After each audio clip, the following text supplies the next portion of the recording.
ஒரு டீசெண்டான ஒரு பாலிடிக்ஸ் அரசியல் நடத்தலான்னு சொல்லி வந்த ஒரு மனுஷனை எதிர்த்து எதிர்த்து எதிர்த்து டார்ச்சர் பண்ணி இன்றைக்கி கூட்டத்தை பார்த்தீங்களா? இன்றைக்கி தூத்துக்குடிலையும் வந்து திருநெல்வேலியும் நடந்த கூட்டத்தை பார்க்கும்போது எல்லோரும் மிரண்டு போயிட்டாங்க. இதிலேருந்து என்ன தெரியுதுன்னா, ஒருத்தரை எவ்வளோக்கு எவ்வளோ நசுக்கணும்னு நினைக்கிறாங்களோ அவங்க அவ்வளோக்கு எவ்வளோ மேலே உயர்ந்துகிட்டே வருவாங்க. விஜயோட வளர்ச்சியை பார்க்கும்போது பிரமிச்சு போகிற மாதிரி இருக்குது. அவர் கேட்குற ஒரே ஒரு கேள்விக்கு இந்த தமிழ்நாட்டில் இருக்கிற யாராக ஒருத்தர் பதில் சொல்ல முடியுமா? இன்றைக்கி நான் ஒரு ரூபா கூட மக்களோட பணத்தை எடுக்காமல் நான் இன்றைக்கி வந்து உங்கள்கிட்ட ஓட்டு கேட்குறேன். இதுக்கு முன்னாடி ஆண்டவங்களும் சரி, அதுக்கு முன்னாடி ஆண்டவங்களும் சரி, யாராவது ஒருத்தர் வந்து மக்கள் பணம் இல்லாமல் என் சொந்த பணத்தை எடுத்துகிட்டு வந்து அரசியலில் வந்து கேட்குறேன், ஓட்டு கேட்குறேன்னு சொல்லி சொல்ல முடியுமா?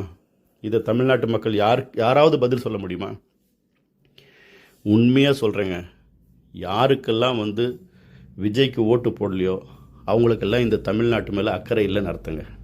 ஏன்னா 50 வருஷமாக இவங்களை எதிர்க்கிறதுக்கு ஒரு சரியான ஆள் இல்லைன்னு சொல்லி இருந்த கேப்பில் இன்றைக்கி ஒரு மனுஷன் வந்து எதிர்த்து தன்னோட வாழ்க்கையை இழந்து இதில் போராடும்போது அந்த மனுஷனுக்கு சப்போர்ட் பண்ணி நம்ம காப்பாற்றிக்கலைன்னா இந்த உலகத்தில் நம்மளை யாருமே நம்மளை காப்பாற்ற முடியாது. என்ன? ஏன்னா திருடன்னு தெரிஞ்சும் நம்ம அவனுக்கு சப்போர்ட் பண்ணுறோன்னும் போது இந்த ஒரு வார்த்தை யாருங்க அவரோட சொந்த பணத்தை எடுத்துகிட்டு போடுறாரு. இன்றைக்கி ஸ்டாலினோட பணம் சொந்த பணமா, இல்லை எடப்பாடியோட பணம் சொந்த பணமா? எல்லாம் மக்கள் பணம் தானே. யோசிங்க.